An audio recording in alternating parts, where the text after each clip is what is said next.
రెండు దేశాల మధ్య ఇప్పటికే యుద్ధ మేఘాలు ఆవరించాయి. పహల్గామ్ ఉగ్రదాడికి ప్రతీకారంగా భారత్ తీసుకోబోయే చర్యల కోసం ప్రపంచమంతా ఉత్కంఠగా ఎదురుచూస్తోంది. ఈ నేపథ్యంలో దేశ ప్రజలకు యుద్ధం వస్తే ఎదురయ్యే పరిణామాలపై అవగాహన కల్పించడంతో మాక్ డ్రిల్ నిర్వహిస్తున్నారు. ప్రజలకు స్వీయ భద్రతపై అవగాహన కల్పించనున్నారు. అత్యవసర పరిస్థితుల్లో ఎలా స్పందించాలనేది నేర్పిస్తారు. మరోవైపు జమ్మూ కాశ్మీర్, పంజాబ్లలో జరిపిన తనిఖీల్లో భారీగా ఆయుధాలు పట్టుబడ్డాయి. అటు సరిహద్దుల్లో పాక్ ఆర్మీ రెచ్చిపోయి కొనసాగిస్తున్న కాల్పులకు మన సైనికులు ధీటుగా స్పందిస్తున్నారు. పహల్గామ్ ఉగ్ర దాడికి పాల్పడిన వారికి, కుట్రలో భాగస్వాములైన వారికి చావు దెబ్బ తప్పదని హెచ్చరించిన ప్రధాని నరేంద్ర మోడీ ఆ దిశగా కీలక నిర్ణయాలు తీసుకోబోతున్నారా? పొరుగు దేశంపై కొరడా జులిపించనున్నారా? వేగంగా మారిపోతున్న పరిణామాలను చూస్తుంటే భారీ పరిణామాలే చోటు చేసుకుంటున్నట్లు స్పష్టంగా కనిపిస్తోంది.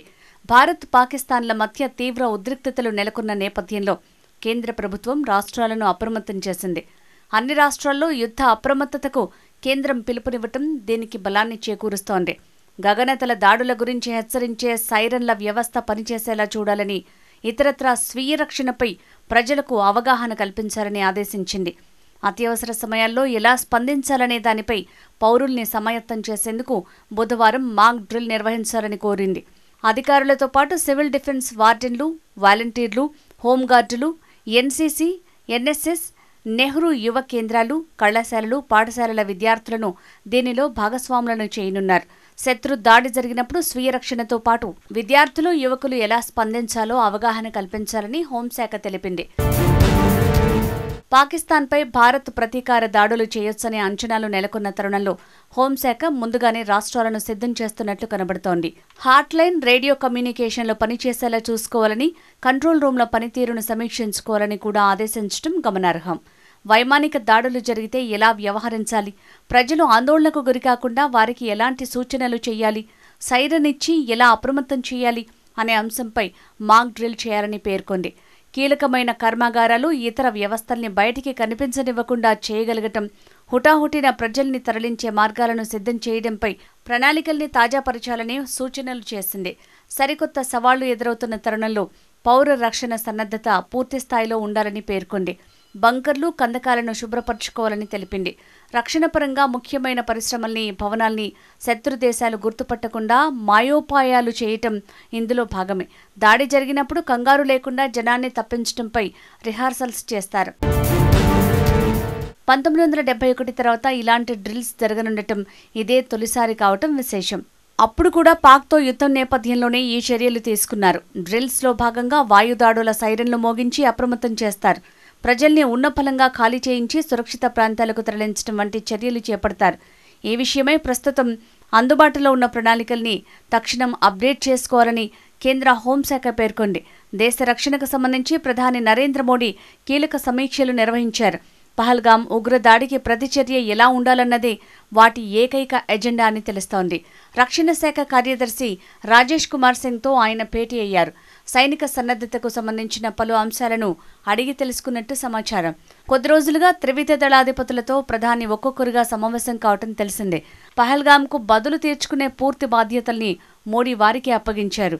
త్రివిధ దళాల ఉన్నతాధికారులు గత 2 రోజుల్లో ప్రధానితో భేటీ కాగా, తాజాగా రక్షణ శాఖ కార్యదర్శి రాజేష్ కుమార్ సింగ్ ఆయనతో సమావేశమయ్యారు. ఇక ఉగ్రవాదంపై పోరులో భారత్కు సంపూర్ణంగా మద్దతిస్తామని రష్యా అధ్యక్షుడు పుతిన్ హామీ ఇచ్చారు. పహల్గామ్ ఉగ్రదాడి క్రూరమైందని, దాడికి పాల్పడిన వారిని చట్టం ముందు నిలబెట్టాల్సిందేనని స్పష్టం చేశారు.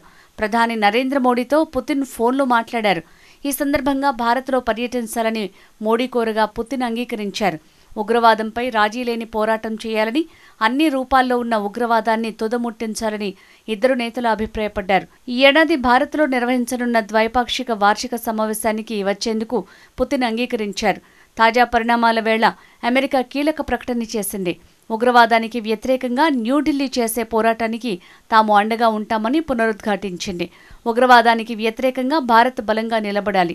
అందుకోసం న్యూఢిల్లీ చేసే అన్ని ప్రయత్నాలకు మేం మద్దతు అందిస్తామని తెలిపారు అమెరికా ప్రతినిధుల స్పీకర్ మైక్ జాన్సన్. ఉగ్రవాదంపై పోరాటం కోసం భారత్కు శక్తి వనరులతో సహకారం అందిస్తాం. ఇరు దేశాల మధ్య సంబంధాల్లో ఇది కూడా భాగమే. భారత్తో బంధం ఎంత ముఖ్యమో ట్రంప్ యంత్రాంగం అర్థం చేసుకుంది.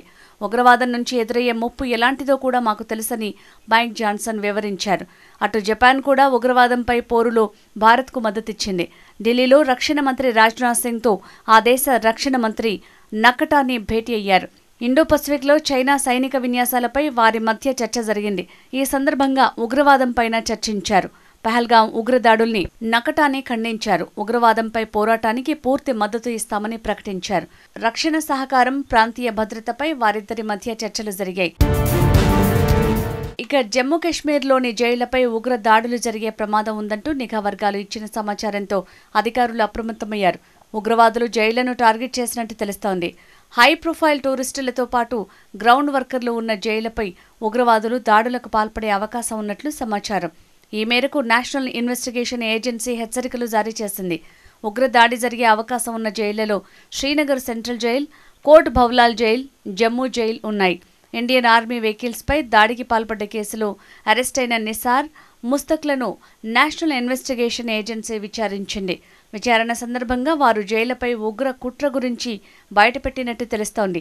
ఈ నేపథ్యంలో జమ్మూ కాశ్మీర్లోని జైళ్ల సెక్యూరిటీ బాధ్యత నిర్వహిస్తున్న సిఐఎస్ఎఫ్ అలర్ట్ అయింది.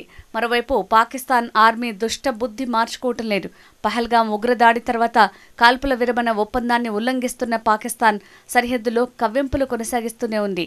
గత 2 వారాలుగా నియంత్రణ రేఖ వెంట కాల్పులు జరుపుతున్న పాక్ 4-5 తేదీలో అర్ధరాత్రి కాల్పులకు దిగింది. పలు చెక్పోస్టుల వద్ద చిన్న ఆయుధాలతో పాక్ రేంజర్లు కాల్పులు జరిపినట్లు భారత సైన్యం తెలిపింది. కుప్వారా, బారాముల్లా, పూంచ్, రాజౌరి, నౌషేరా, సుందర్బని, అఖ్నూర్ సెక్టార్లలో కాల్పులు జరిగాయని వెల్లడించింది. పాక్ రేంజర్ల కాల్పులకు తగిన రీతిలో భారత్ బుద్ధి చెప్పినట్లు సైనిక వర్గాలు తెలిపాయి. పహల్గాం ఉగ్ర దాడి తర్వాత నుంచి పాక్ పిచ్చి పట్టినట్టుగా ప్రవర్తిస్తోంది. ఓవైపు భారత్ తీసుకుంటున్న నిర్ణయాలతో పాకిస్తాన్ అల్లాడిపోతోంది. తాజాగా ఉగ్రవాదులు పూంచ్లో భారీ దాడికి పన్నిన కుట్రను భద్రతా దళాలు భగ్నం చేశాయి. దాడి కోసం సిద్ధం చేసిన 5 ఐఈడీలను, వైర్లెస్ సెట్లను స్వాధీనం చేసుకున్నాయి. బుద్గాం జిల్లాలో ముష్కరులకు సాయం చేస్తున్న 2 సహాయకులను భద్రతా సిబ్బంది అరెస్టు చేశారు. వారి నుంచి పెద్ద ఎత్తున ఆయుధాలను స్వాధీనం చేసుకున్నారు. ఉగ్ర వ్యతిరేక ఆపరేషన్లో భాగంగా బుద్గాంలో నౌకా చెకింగ్ చేపట్టారు. ఈ క్రమంలోనే అనుమానాస్పద కదలికలతో ఉన్న 2 వ్యక్తులను అదుపులోకి తీసుకున్నారు. వారిని తనిఖీ చేయగా ఆయుధాలు, మందుగుండు సామాగ్రి, పిస్టల్, గ్రెనేడ్లు, తూటాలు లభించాయి. దీంతో వారిని అరెస్టు చేసిన పోలీసులు కేసు నమోదు చేసి దర్యాప్తు చేపట్టారు. వీరు ఉగ్రవాదులకు సాయం చేస్తున్నట్లు ప్రాథమిక దర్యాప్తులో గుర్తించారు. తాజాగా పంజాబ్లోని అటవీ ప్రాంతం సమీపంలో ఉగ్ర కదలికలు ఉన్నట్లు సమాచారం అందుకుంటున్న పోలీసులు పెద్ద ఎత్తున గాలింపు చర్యలు చేపట్టారు. ఉగ్ర స్థావరాలపై జరిపిన దాడుల్లో భారీగా గ్రెనేడ్లు, ఐఈడీలు సహా ఉగ్రవాద వైర్లెస్ కమ్యూనికేషన్ హార్డ్వేర్ని స్వాధీనం చేసుకుని ఉగ్ర కుట్రను భగ్నం చేసినట్లు వెల్లడించారు. ఉగ్ర దాడులకు పంజాబ్లోని స్లీపర్ సెల్స్ని పునరుద్ధరించడానికి పాకిస్తాన్ నిఘా సంస్థతో అనుబంధం ఉన్న ఉగ్రవాద సంస్థలు ప్రణాళికలు సిద్ధం చేసినట్లు గుర్తించామని రాష్ట్ర డైరెక్టర్ జనరల్ ఆఫ్ పోలీస్ తెలిపారు.